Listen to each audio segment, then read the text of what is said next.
It's time to talk sports. It's Hacksaw's Headlines, a panorama of the world of sports, stories, comments, and opinions. Now, here's iconic sports talk show host Lee Hacksaw Hamilton and co-host John Riley. Who wants to talk sports on a Thursday? We do. From the DIXIELINE Lumber and Home Center studios in San Diego, we welcome you to Hacksaw's Headlines, our regular Thursday podcast as we kick off a great sports weekend. This is Lee Hacksaw Hamilton, along with my co-host, broadcasting from left field with his opinions, John Riley. We welcome you to All Things on a Thursday. We're going to do a lot of unique and really different things today, and we invite you to stay with us right at the end of the podcast. We have something special that we're going to pass on to you that I think you'll find really fascinating. Our podcast is brought to you by DIXIELINE Lumber and Home Center stores, 9 locations to serve you in San Diego. You've got projects for 2024, whether it's in the home, whether it's out on the patio, up by the pool, or in the office, think DIXIELINE Lumber. And by North County Eye Center, Poway and Escondido, we will all need help with our eyes somewhere down road, whether it's a vision test, new glasses, contact lenses, or if you got serious problems with your eyes, think North County Eye Center, Poway and Escondido. John, we're going a lot of different directions with this program now. Not able to do Fans Forum today because of what we're doing unique with a remote. We're going to recap the NFL draft, but tell everybody how Fans Forum works. Also describe to them how they can subscribe to get all the data that we're putting up on our YouTube channel. Yeah, well, first of all, you need to subscribe to Hacksaw wherever you get your podcasts, Apple Podcasts. And they don't do Google Podcasts anymore, but all the other platforms, check it out. You can subscribe, Lee Hacksaw Hamilton. Subscribe on YouTube and follow on all the social media platforms. And hey, by the way, if you want to get deeper into Hacksaw's Insiders Group, here's your chance to sign up. Go to LeeHacksawHamilton.com. In the orange box, fill that in, join the team, join the club. We'll send you some emails, a lot of great sports contact like Hacksaw's Best 15. That'll kick off your morning. And if you like sports, check my website. I write on it every day. Check it first thing in the morning as we cover anything and everything, including the National Football League. As promised, our Hacksaw's Headlines podcast, time to recap the National Football League draft. And joining us, Jon Cooper, draft editor and analyst for Ourlads Draft Guide, based out of the Upper Midwest. And a reminder, if you like NFL football, this is a must-to-have in your library. It's Ourlads Draft Guide. Now, the draft is come and gone, but if you order through the website right now, you can get the draft book and the book that they're going to put out right before the opening of NFL training camps. It has volumes of information on all the players that are in the draft. It has, obviously, news and notes as it relates to free agency, players who are undrafted, and then at the back of Ourlads Draft Guide, they have the depth charts of every team in the National Football League. This is really a must for your library. Just go to Ourlads Guide, and then you can subscribe, get it in the mail. You'll get the book, and then you get the book they put out just before training camps open.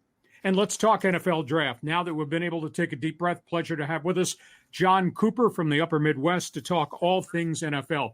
John, when we had you on right prior to the draft, we were inundated by all the rumors that were out there. And at the end of the day, at one point they thought there'd be 8 trades involving the top 15 picks. Did not happen.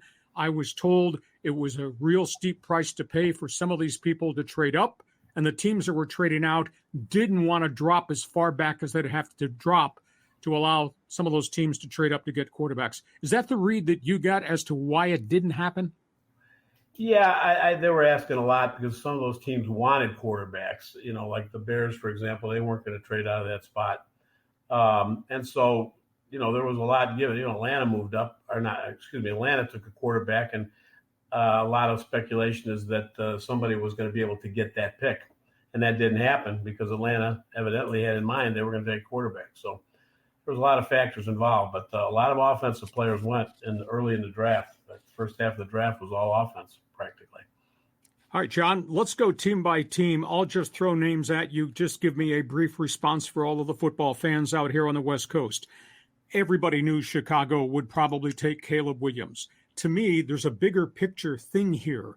Caleb Williams, as well as the other number 1 draft pick, Odunze, the wide receiver from Washington, they joined Keenan Allen, DJ Moore, 3 running backs, and a vastly improved offensive line.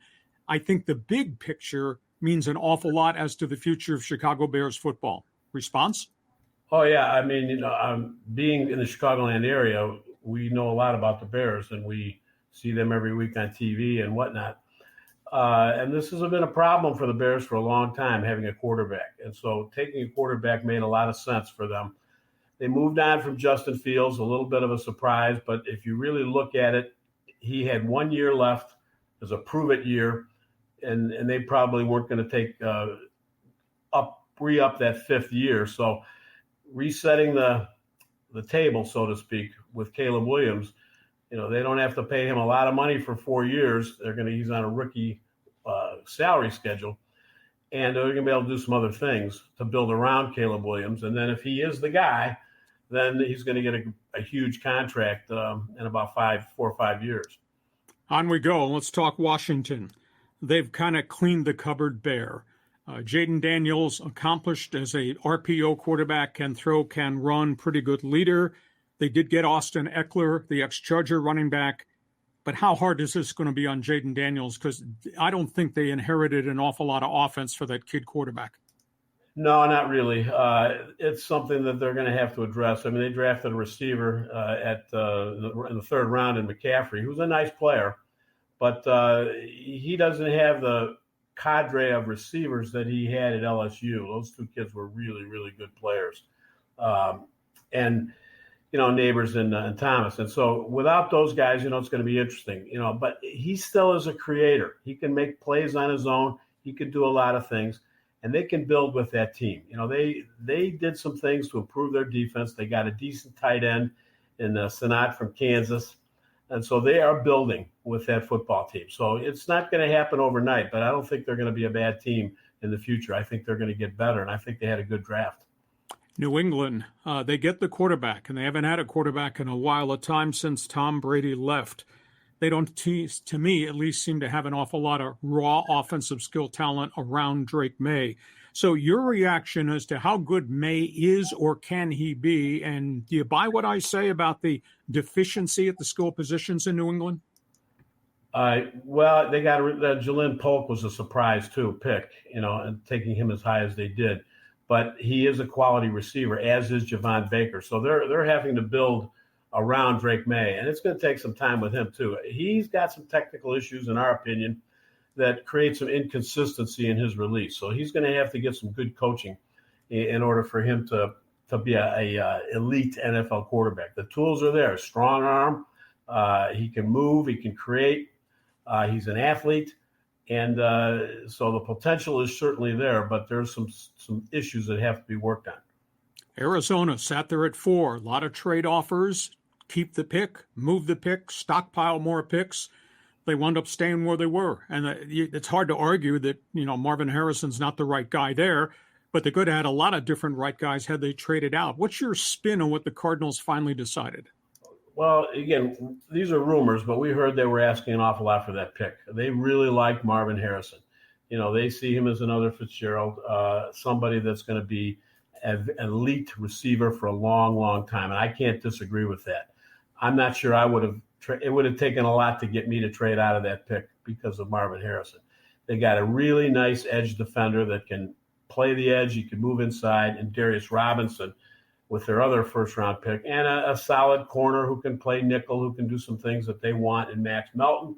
And Trey Benson, I probably would have taken another running back, but he's still a solid player, and he was worthy of a third-round pick. So they did a decent job with their draft. They had a lot of picks, and they picked up a lot of players that can help them. Chargers, Joe Alt, that was my choice all along. And then they go out and got a wide receiver, and then they went out and got a Michigan linebacker. They got holes a lot of places. They think they got people to step into those holes. Agree or disagree? For sure. I think they had a real nice draft. They know what they're doing. Junior Colson was my favorite pick of theirs. He's a terrific linebacker. He may be the best every down linebacker in this draft, when all is said and done. I've watched him play a lot. He's an excellent football player. Alt, he's the kind of tackle that you can stick him out there at left tackle and you leave him there for 10 years and pay him. Obviously, you're going to have to do that because we think he was the best tackle in this draft. So they did a very good job with their draft, in our opinion. Ladd McConkey is underrated receiver. We actually thought he could have gone in the first round. I mean, we may have been a little high on him, but the fact that he went at 34 tells us that was a pretty solid pick and a pretty solid choice on our part. How about Minnesota? They go out and get the quarterback, and they did not have to trade both of their number ones, and then they kept one of the number ones, and they got a pass rusher that they desperately needed. I thought Minnesota had a really good day. Yeah, and the thing there is Dallas Turner is an edge rusher.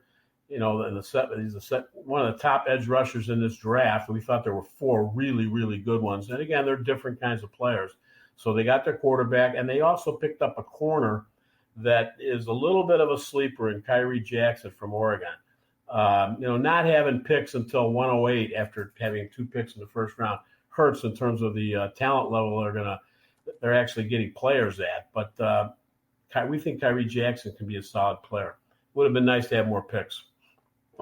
Were you surprised, as the world was surprised, at what Atlanta did that surprised its fans, taking Michael Penix at that slot and bypassing pass rushers when they desperately needed guys on the defensive edge? Well, we were very surprised at that, and like everybody else, we thought we were scratching our heads. The only thing I'll say about that in their defense is there is a rationale for what they did. They have a quarterback that is 36 years old.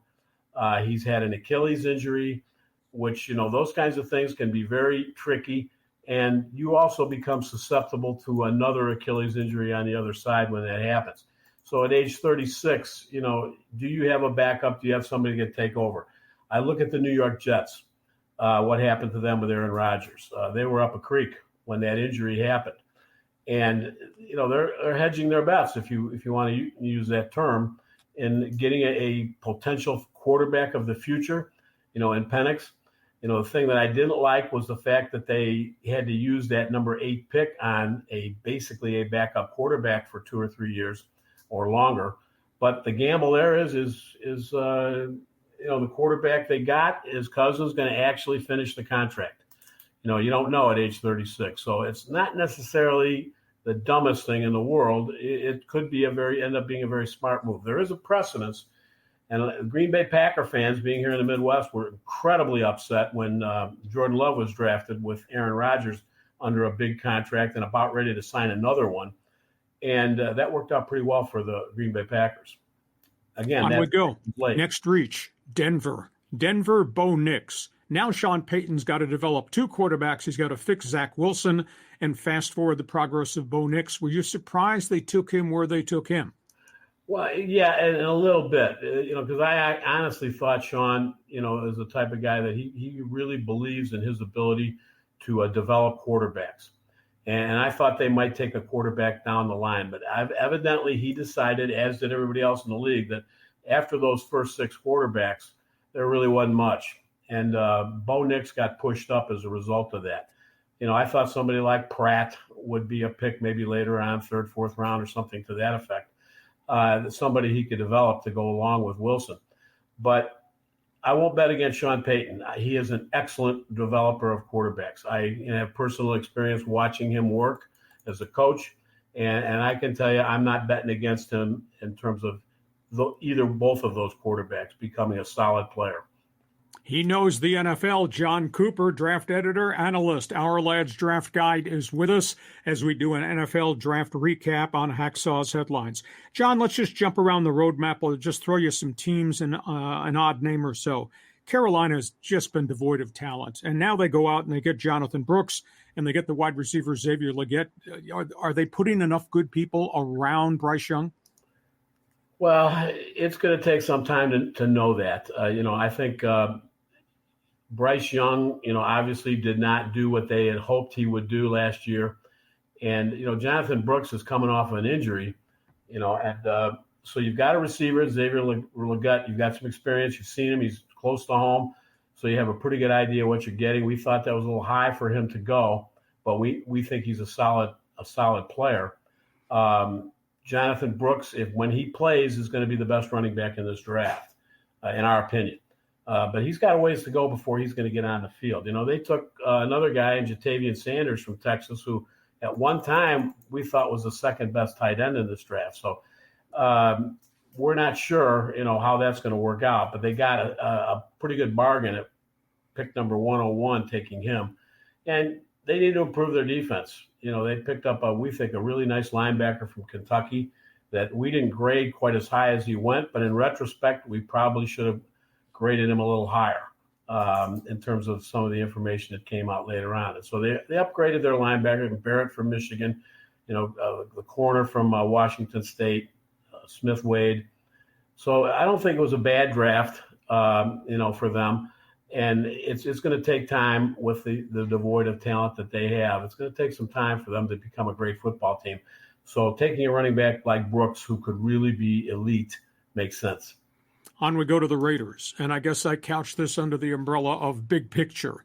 They're sticking with Gardner Minshew, the gunslinger, to be their starting quarterback. Now they give him a tight end. They've already signed Michael Gallup from the Cowboys, who prior to the knee injury was very productive. They got the young Charger receiver Guyton, who's a big yardage receiver, and then they went out and got a center, and they went out and got a tackle. I think in the big picture, the Raiders had a hell of a draft. Oh, yeah. You've been picking on drafts I really like. I think they got, obviously the best tight end in the draft in Brock Bowers, but Jackson Powers Johnson from Oregon we think, had first-round talent. Richardson we thought, a little bit of a reach, but we really like Tommy Eichenberg. We think they've upgraded their run defense by bringing him on. We thought he was the best run defender as an inside linebacker, as far as a tackle-to-tackle defender. And they got a nice running back in Dylan Lobb, who also is a solid receiver from New Hampshire. And the safety from Air Force, I really liked. I thought he might have gone just a little bit higher. So I think they had a really nice draft.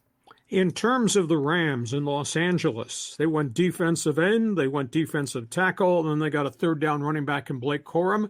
That looks like win-win for them. Yeah, Jared versus, we went back and forth on who we thought was the best edge defender in the draft, and he ended up, number one. But we had those guys bunched up, and they went pretty bunched up, as far as the top four guys. So, any one of those guys we think is a solid pick. Braden Fisk is a pass-rushing defensive tackle, quick off the ball. So they upgraded their pass rush. They're doing what a lot of teams want to do, is they want to have guys that can get to the quarterback. And having somebody like Fisk near the ball is going to help in that area. Blake Corum, we really like. He's not the best athlete of the running backs. He's not real big, but he finds creases. He knows how to gain yards after contact. Solid player. We liked him about as good as any running back in this draft. Cameron Kinchens did not have the kind of year that people were looking for out of him, and there were some holes in his game showed up. But if he plays up to his potential, he can be an excellent safety at pick 99. So they had a solid draft. They got some solid football players. They got a kicker in Joshua Carty. So, they had what we would consider a solid draft, meeting needs that they had. With Aaron Donald retiring, they really needed to upgrade that defensive line. On we go. Pittsburgh. It's surely not sexy. It might be grit and grime. But what the Steelers did in the offensive front at multiple positions, what they got at linebacker, and they got a Michigan wide receiver. I think top to bottom, they got what they need, and they're all cut from the same cloth. They're all gritty football players. Well, yeah, Fontenot and Frazier, excellent. Wilson, solid receiver. The thing that makes me a little nervous is if that's all they got, for receivers is, Wilson, who's more of a, slot receiver type guy, along with Pickens, who's kind of unhappy.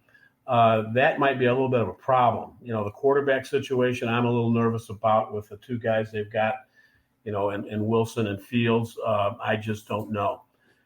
Peyton Wilson, jury's out. Is he going to be able to hold up? He lasted all the way to 98. We thought that's where he would be in the third round. He's a nice player if he's healthy, and if he can stay healthy and those injuries don't crop up that bothered him earlier in his career. If he can continue to do that, he has a chance to be a solid player, especially as a cover linebacker. Historically, I don't question the Cowboys because they've always drafted really well. but they had specific needs, and that, notably at running back, I wasn't quite sure that Dallas did what Dallas needed to fill the holes. Now, granted, they did go get offensive linemen, and they do have a nice track record of developing guys. So how do you read what Jerry Jones and the boys did? Well, Tyler Guyton was a guy that he went right where we thought he would go in terms of in that selection. At 29, we thought that would be a good spot for him, and the Cowboys took him. The edge rusher they got from Western Michigan is a high motor kid, Neeland, and Cooper Beebe. We think is one of the better guards of this draft. Some people really graded their draft low, and I hate to do that because. The way I look at it is, a draft is like wine. It takes time. You have to see how it ages before you know how good it's going to be. And those are 4 players at the top of that draft that we liked. Guyton, Neeland, Beebe, and Leofau, the linebacker from Notre Dame. He can rush the passer. He's good enough that he can stay on the field for 3 downs, in our opinion. And again, there's some people that might disagree with that, but we think he was one of the top 5 or 6 or 7, inside linebackers in this draft, and he's got some versatility to him as well. Kansas City suddenly's got a red flag situation at wide receiver with all the things that have happened to their young wide receiver with the law. They went out and they got a fast guy, and you can't teach 4.21 in Xavier Worthy from Texas, but he's a 165-pound wide receiver. Do you think that's a negative, or do you think they build him into being an NFL player? Well, there's been guys that have been small like that before. They've been quality receivers. He's not going to be real physical. He's not going to break tackles, but he's going to run away from people after the catch. And they've got a great quarterback. If he's open, you give him an inch, and that quarterback finds him, especially in a create situation. Worthy's going to make some plays. And he's going to run by people. He's going to take the top off the defense. And that's going to create opportunities for other people as well. So getting that speed, whether he's right now a solid receiver who's going to make a big difference or not, just the fact that he can run the way he can run is going to create problems for people.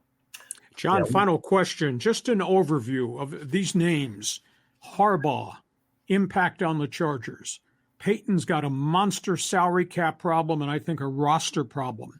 Antonio Pierce with a very conservative general manager and Tom Telesco.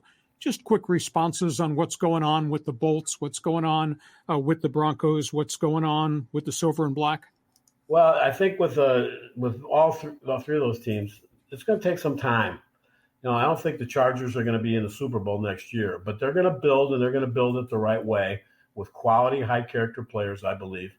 And so, I think, again, it'll take some time. Sean Payton's got a salary cap problem. He had to unload some guys that he didn't want to unload, I'm sure. But maybe he did. Maybe he wanted to start over again and build with, what he's got, the type of player he wants. And so the draft is a start. So it's going to take a little time for them. But he's a good coach. He's developed quality football players, and he's very good with quarterbacks. So, I'm not betting against him that team is not going to be solid. I think they'll be more competitive this year. And, down the line, you're going to see a very good football team. And the Raiders' status with a very outspoken Antonio Pierce and a very conservative Tom Telesco?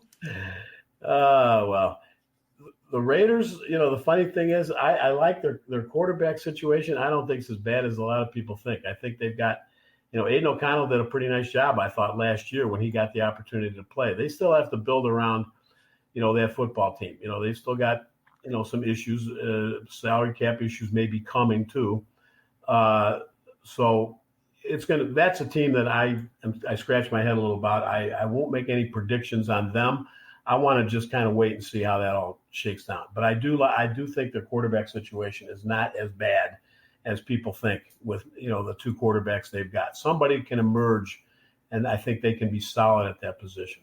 And a final comment, Kansas City. We all know about Mahomes, and we know about the creative juice that Andy Reid has. Nobody talks about Brett Veach. When they got to the Super Bowl, 9 of the defensive starters were their own draft picks. I mean, to me, it's spectacular player personnel evaluation. Your thought on the Kansas City leadership? No, they've done a great job there. There's no question about it. And, They brought in players not only in the draft but in free agency. Some of the guys they brought in to help them, and they've also walked away from some guys when it was time to walk away. In terms of unloading and trades, and I think that's helped them. They know they have their timing on what to do with personnel, similar to what New England used to do. And and I look at their draft. I think they got a really nice tackle offensive tackle from BYU fits. They got a tight end for they're gonna need down the road. And Jaden Hicks is a safety that we think went lower than we thought he should have gone higher than that. So we think they had a good draft. Listen, if you like football, this is a must to your reading library. It's Ourlads Draft Guide. You can go online, ourlads.com. You can order the draft guide, which has all the data of the players drafted, and then you can wait because you'll get, when training camps open in July, you'll get their updated version, which includes all the draft information, the free agents, the unsigned free agents, and then the depth charts of all the teams. If you like the NFL, you'll like this, ourladsdraftguide.com. You can place your order. Hey, John, this has been spectacular. I appreciate you doing this multiple times for us. We'll try to stay in touch. Thanks as always. You bet. Thanks for having me. Jon Cooper, Ourlads Draft Guide. As we get to halftime, our podcast continues, brought to you by DIXIELINE Lumber and Home Center Stores, 9 locations in San Diego to serve you, as well as North County Eye Center, Poway and Escondido.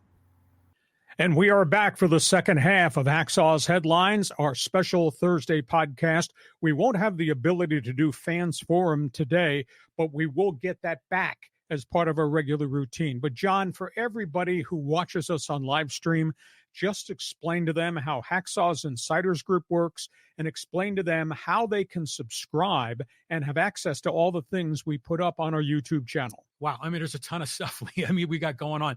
So first of all, you should subscribe to the YouTube channel. You'll get alerts when we post new videos, new vertical clips. Subscribe wherever you get your podcasts, on Apple Podcasts, any of the audio only platforms. Look for Lee Hacksaw Hamilton and go to Lee's website, LeeHacksawHamilton.com. There you can sign up for Hacksaw's Insiders Group. And this is your chance to be part of the team, part of the club. And we send out best 15 minutes in sports, one man's opinion. Plus, we have some other things planned for the year. And a reminder, if you like sports, check my website. Every morning, I write on it unique content that you won't find anywhere else. That's at LeeHacksawHamilton.com. John, we go from NFL football and the aftermath of the draft. It's time now to just kind of talk about topics on the table, for there are a ton of different things out there that we're going to cover here in the final segment of our podcast. It's always a topic on the table when we're talking with you, Lee. Look at this, NFL teams in SoCal. Yeah, this is a really interesting story. We know the teams that have practiced out here in preseason camp, and now we've added more teams to the equation. There are 2 more teams that are moving their training camps to Southern California. The Raiders are coming back. The Raiders have given up on Las Vegas in the summer because of the heat. It was impossible for them. The Raiders are moving their preseason camp to Costa Mesa.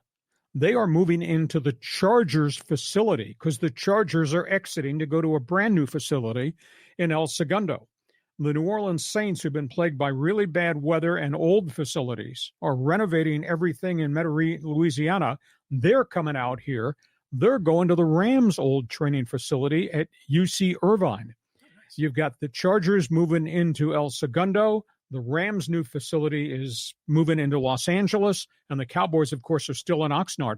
So there are going to be 5 different NFL teams in training camps within an hour of each other. And what that does is it allows you to have joint practices, a lot more joint practices. And because of the fact some of these teams are in the NFC, the others are in the AFC, and they don't play each other during the regular season, you're probably going to have multiples of joint practices on a Wednesday, Thursday, or Friday for this team. So this to me is kind of a fascinating story. It's like Peoria, and all this, the camps there for spring training and baseball in the Phoenix Metro. So that's interesting. I got to tell a story about this. I have something unique to share. So when I was a freshman at UC San Diego in 1982, the Chargers had their camp there, right there in La Jolla. Oh, it was the best training camp in the world in terms of the elements and the weather. And then the new general manager, John Butler, promptly hauled him out of there and took them to Cal State Dominguez Hills where all the oil wells are. And it was hot and it was humid and the players hated it.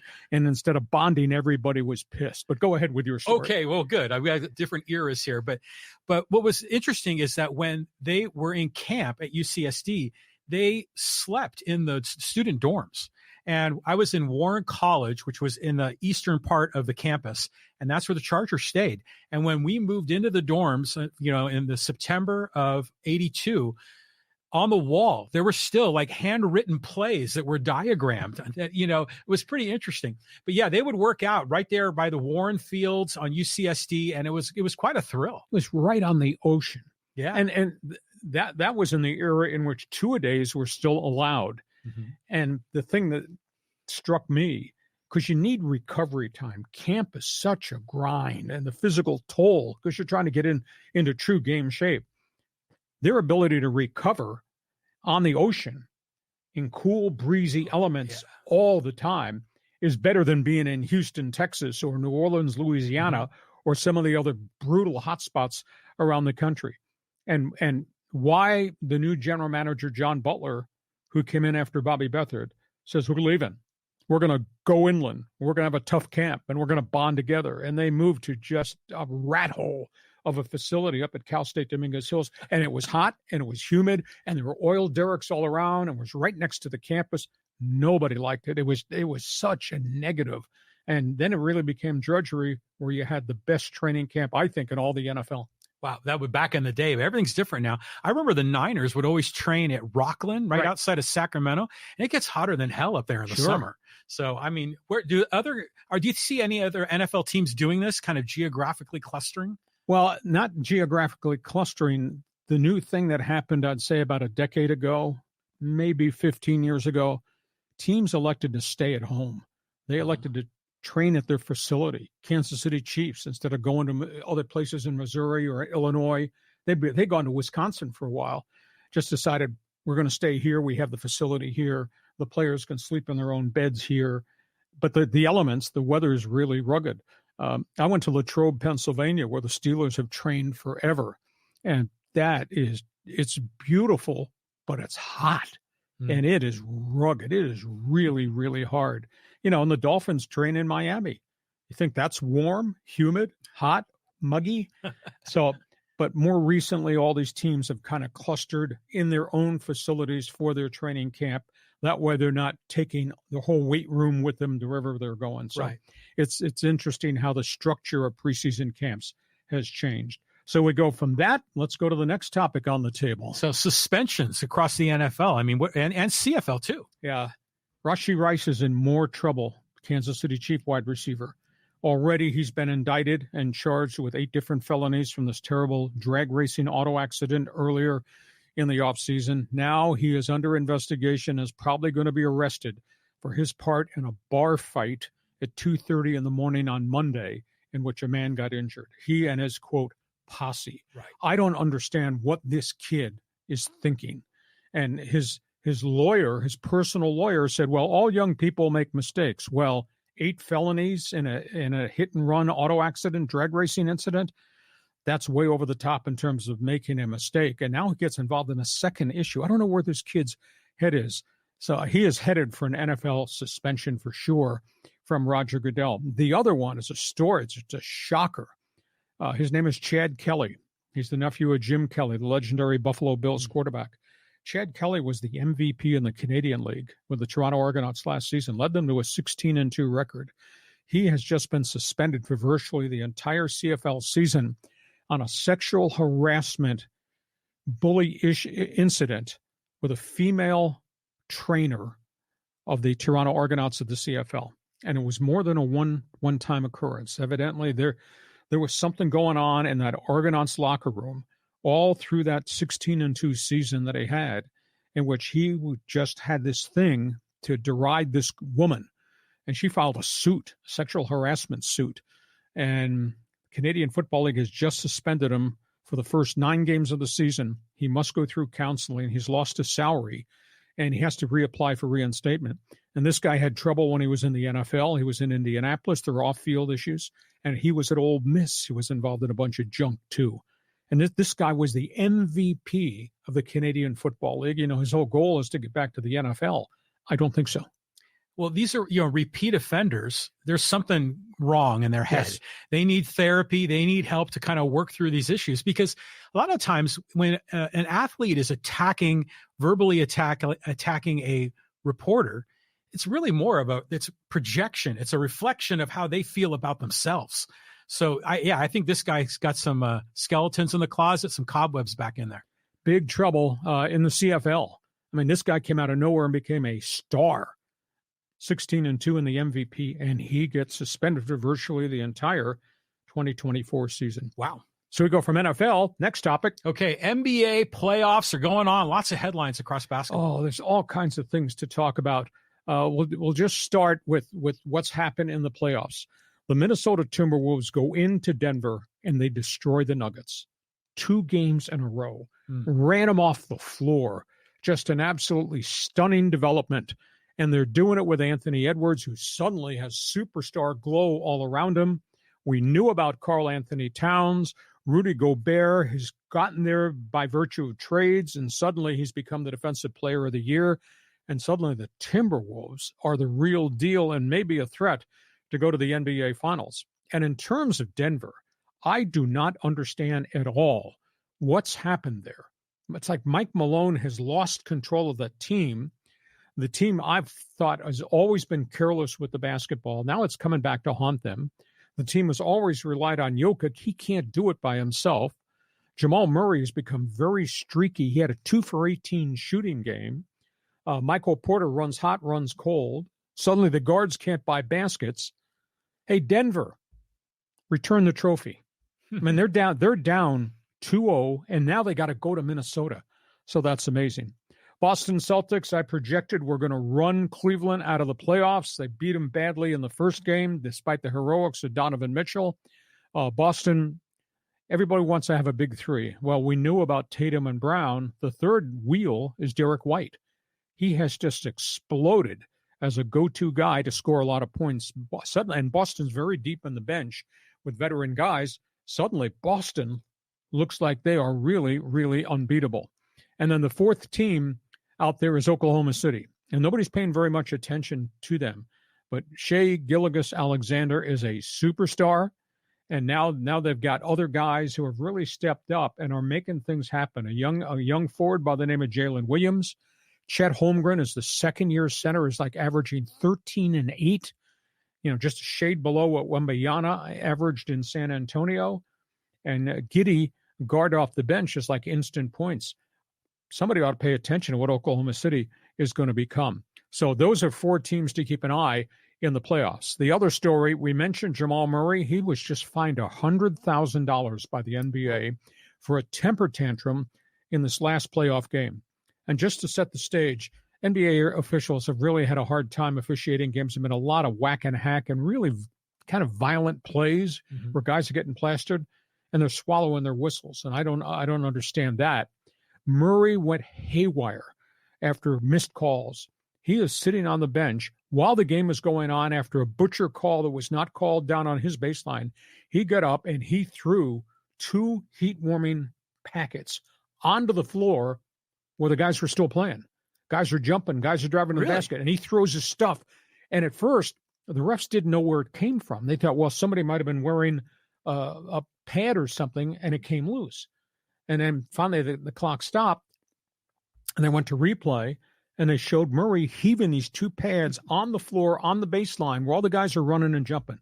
He just got fined $100,000. You talk about immaturity and irresponsibility. Could have hurt his own teammates. Yeah. That's an issue.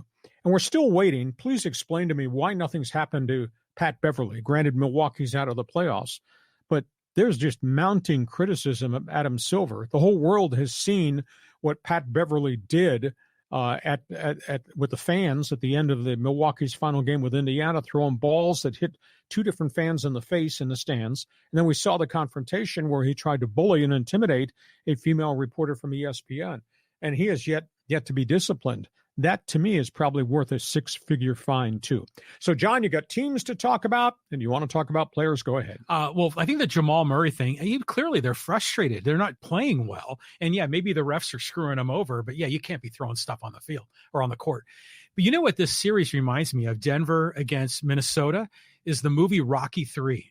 It's like when Rocky Balboa won the championship, and here's this upstart, Mr. T, coming in, and just Mr. T just socks him in the nose and knocks out Rocky. So I think that's what we're seeing here. Minnesota is energized, they're hungry, and they're attacking this like wolves. And they're going home up 2-0 against the champion. Please bring the trophy and return it right now, would you? Yeah. I mean, that's just unbelievable. Absolutely amazing.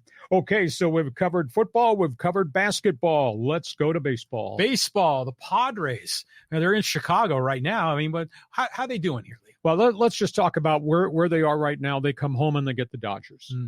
And, boy, the Dodgers are running up some unbelievable statistics right now. That's the weekend series. For the trade they made, I think most everybody's very positive about the arrival of Luis Arraez. I will tell you this. If the Dodgers come in and sweep the Padres, the lead is going to be 9.5. 9.5 in May. I don't know how you overcome that. But that's how well the Dodgers are. That's how much ground the Padres have to make up. One of my concerns is there's not a heck of a lot in the farm system. I went back and did an evaluation. Let me just read these statistics that I pulled off here. First of all, the Padres got a bullpen problem right now. Now, granted, outside of the unbelievable dominant starts of Dylan Cease, Padres have had to go to the bullpen a lot. In the last 12 games, the Padres bullpen has a 4.76 ERA. Ouch. In 45 innings, their relievers have walked 17 and have given up 8 home runs. That's an awful lot. The issue is overuse, and that's the thing I'd really be concerned with. They keep going back to the pen, and, I'll give you a prime example. Yuki Matsui pitched really well, but I don't know that he can throw back-to-back days, and suddenly his control has gone away from him. And, we got pitchers coming out of the bullpen. Wandy Perez, a little bit of Wandy Peralta, a little bit of overuse there. Suddenly his location isn't what it was. De Los Santos, who came from Cleveland, it's given up home run balls. So they got some issues right now in terms of how they can structure the guys coming out of the bullpen in certain roles and try not to overuse him. And that's the alarming thing to me. When your composite bullpen, which includes Suarez, who's getting everybody out, when your composite bullpen's got a 4.76 ERA, that's not good. No, it's not. And it's interesting now because starters go a lot less time. They only go 5-6 innings. It makes me think about like back in the 70s, how the bullpens work then, because you didn't have these 1 inning or loogie, kind of specialists. But sometimes you do the math in your head. You have 5 starters, the guys on the bench, the hitters. You really have very few relievers. Well, there's 8. Everybody carries 13 now. Yeah. 13 pitchers. But still 8. If they all have their quote unquote role, each game is different. And so when the game unfolds differently, then you got to manage that bullpen on the fly. Yeah. And the other factor is if you go to a bullpen day, that use a lot of arms. What do you do the day after a bullpen day or the second day after if you have problems? So that's a big issue. I went back and did a look-see. Tom Cosgrove, who came out of the minor leagues a year ago and had a brilliant season for a journeyman, he had an ERA of over 10 when they sent him to El Paso last week. He can't get anybody out at AAA. His first outing, no innings, home run, 3 hits, 4 runs scored, 4 batters faced. They yanked him. All of a sudden, Cosgrove has got issues. In terms of their other players at AAA, they have 1 young reliever, but he's not ready. His name is Luke Bakar, 1.62 ERA. He might be the next one they'll call if we get to midseason. Alec Jacob, who pitched pretty well in cameo appearances the second half of last season, 6.92. Kevin Kopp's draft pick, 4.11, but's given up home run balls down there. And Luis Patino, who they brought back, they had traded him to Tampa. He's had elbow surgery. He's going to be gone for 14 to 15 months. So they don't really have anything at El Paso. That team is sub 500 right now. They have 1 shortstop, Mason McCoy, is hitting 222, and that was supposed to be one of their bats. San Antonio, they're sub 500. Now, they got some players. Rob Snelling, who's probably the best pitcher in the organization, closest to being a major leaguer, He's got a 3.68 ERA in 5 starts. Adam Mazur has hardly gotten any look-see in spring training. He's got a 2.39 ERA in AA, which is pretty impressive. Reggie Lawson, who was a high draft pick, expected a lot, has not recovered from arm surgery, 7.84 ERA. So that's a AA. Further down, name you'll recognize, Ethan Salas. Little bit overwhelmed. He's hitting a 195 at Class A in Fort Wayne.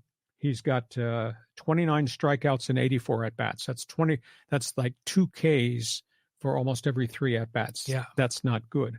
And the teenage sensation, Leonardo DeFries, is at Lake Elsinore.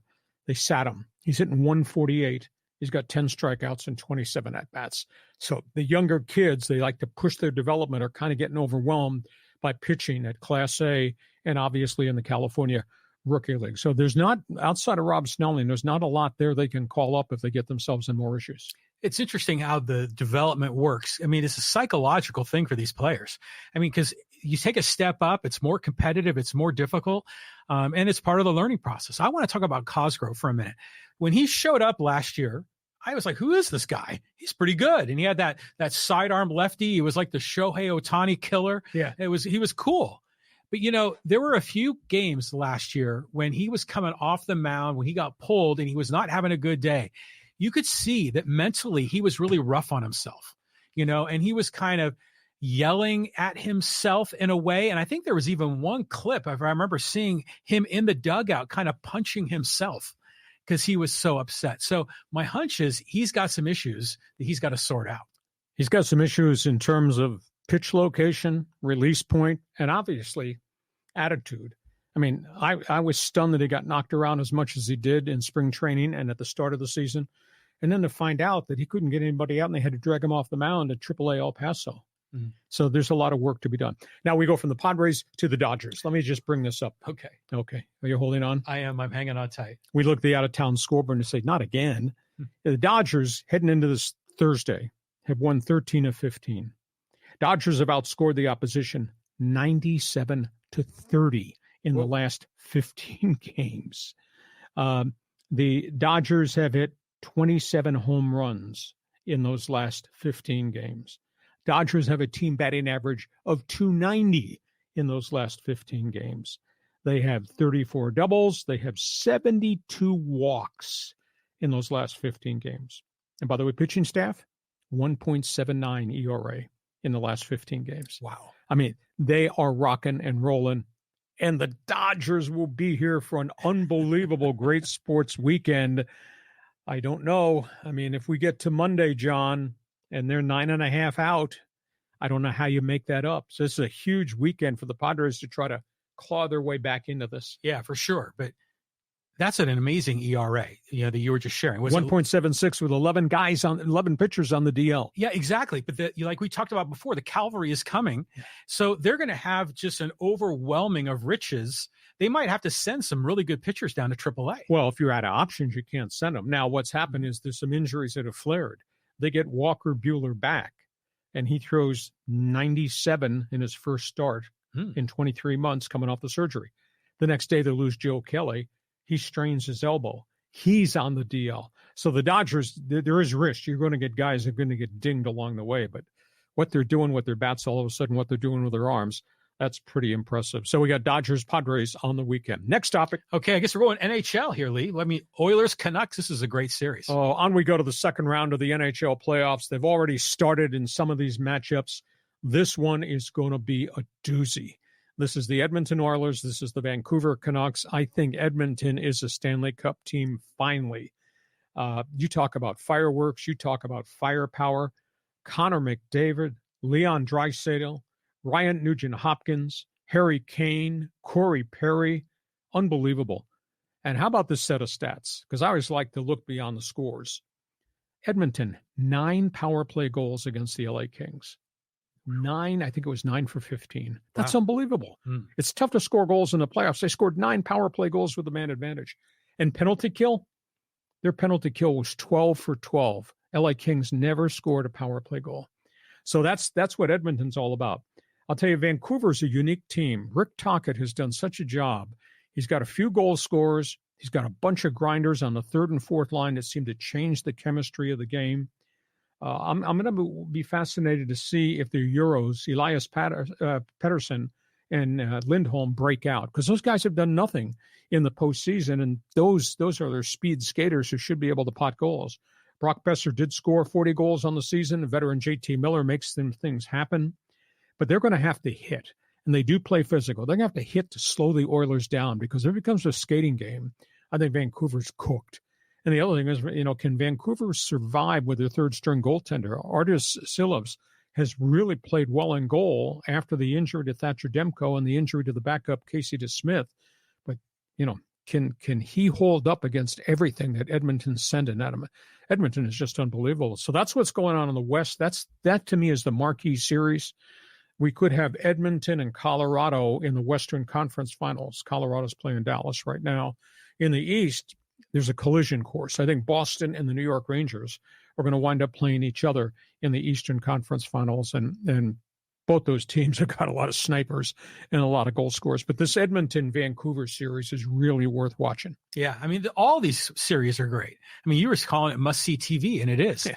Now, granted, you're a long-time pro when it comes to hockey and your background as an announcer, and I'm kind of a rookie with this sport, admittedly. Well, you like to drink beer, have sub sandwiches and watch hockey. But it's fun. I mean, I'm really enjoying it, especially this playoff session. The thing that, this is a rookie comment, but the thing that blows me away is there's such little space to get that puck in the goal. Yeah. With all the chaos that's going on in front of the goal, it seems like the only way you can get a goal is if there is a deflection, some kind of a misdirection, because it's just too much traffic.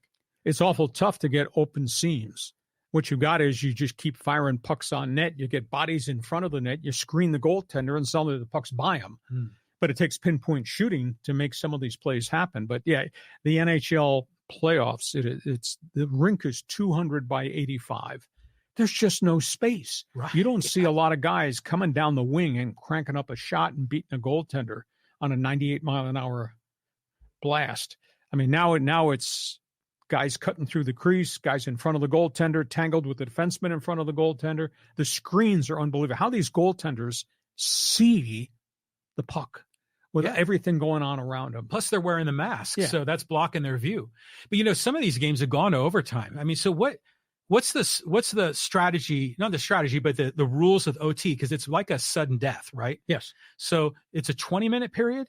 If it goes 20, last night's Carolina-New York Ranger game went to a second overtime. Now, just hypothetically, if it was still tied after two overtimes, do they ever go to a shootout? No. So they'll just keep playing 20-minute OTs? Yeah, there have been 4 OT games. When I was in World Hockey Association, I did a triple overtime playoff game between the Indianapolis Racers and the Cincinnati Stingers. I was doing TV for the Racers at that time. And that was on Easter Eve night. And that game went to 12:20 a.m. Easter Sunday. Unbelievable. Yeah. Wow. And fluke goal, scores on a deflection.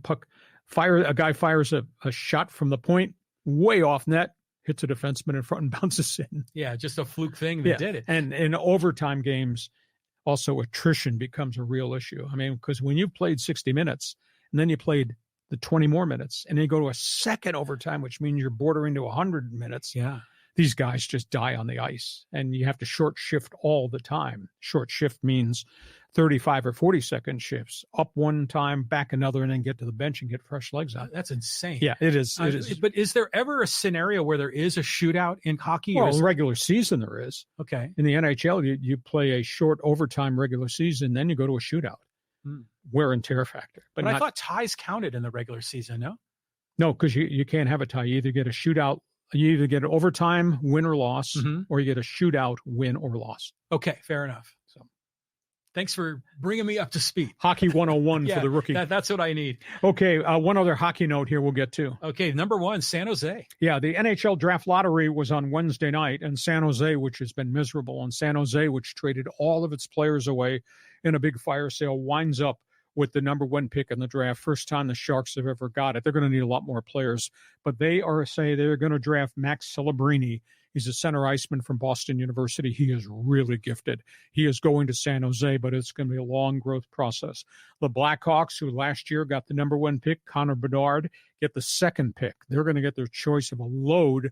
There's a huge group of European and Russian defensemen that are probably going to go 2 through 5. Chicago's going to draft 2. The Ducks, who are in the midst of this massive rebuild, they keep getting high picks. They're waiting for them all to arrive. The Ducks are going to draft 3rd. They're going to probably get a very good big defenseman from Europe or from Russia. Columbus, which has no players at all, doesn't even have a coach right now. They're going to draft 4. Montreal, which has been trying to fix their franchise, Montreal is going to draft 5. But Celebrini is the number 1 player, far and above all the other skaters on the draft rankings that I've seen.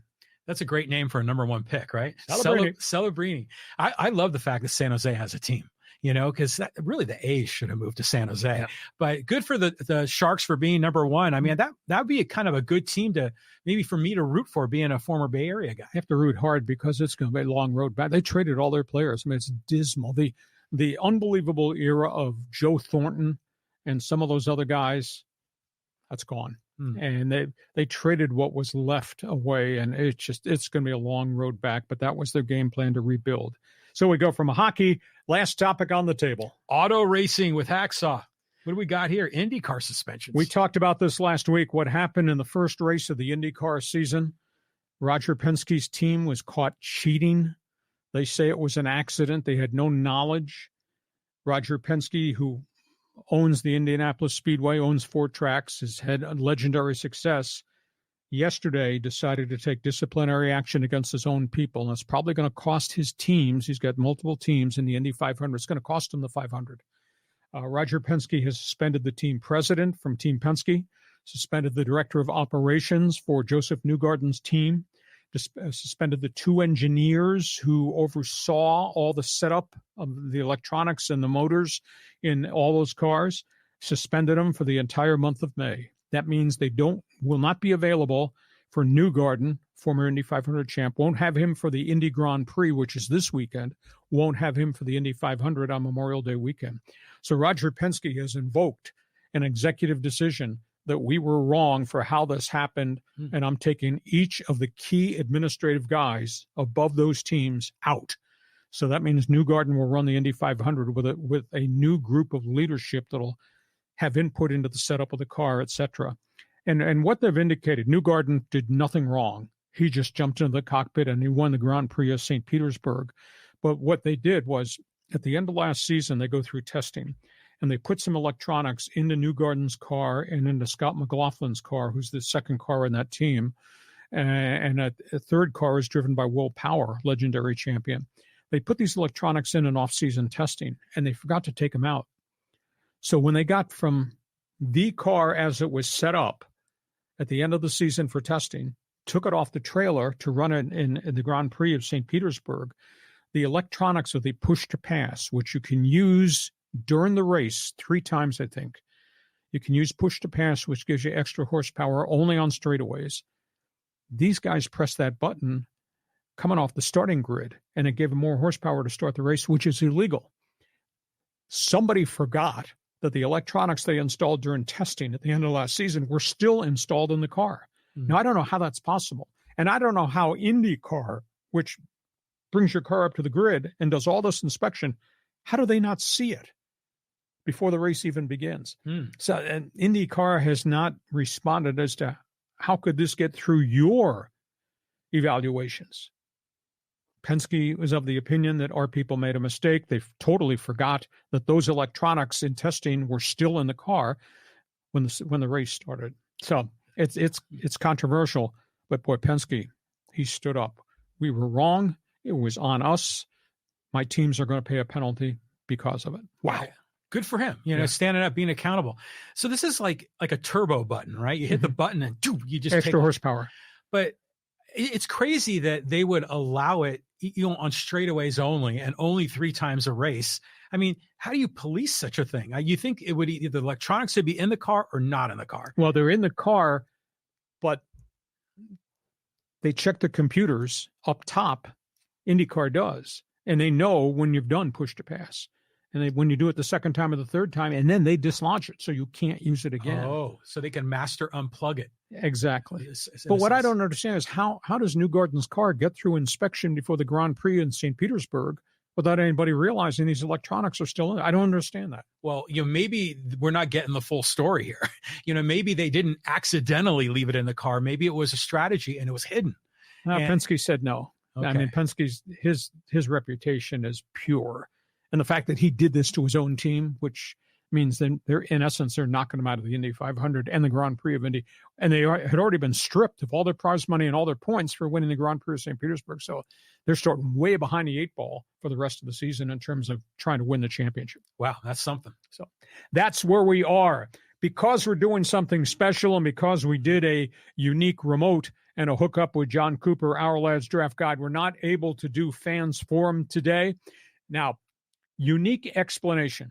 Our podcast is brought to you by DIXIELINE Lumber and Home Centers, 9 stores in San Diego to serve you, and by the good people at North County Eye Center of Poway and Escondido. We're going to try something next Monday that's really unique. And if it doesn't work, all you people on live stream will be making your debut. You'll be co-hosting the show. I'm going to be in Oregon. John is going to be in Dublin, Ireland. We're going to do our podcast double remote next Monday at 1 p.m. So those of you who like us, watch. Those of you who dislike us, watch. It might blow up in your face and you'll get the chance to do your own podcast here. But we're going to do something really unique and different for at least the next week because he's going to be traveling. I'm going to be traveling. But we hope we'll be able to deliver to you all the data you want on your podcast. You make sure you bring your lucky charm with you, pal. Oh, yeah.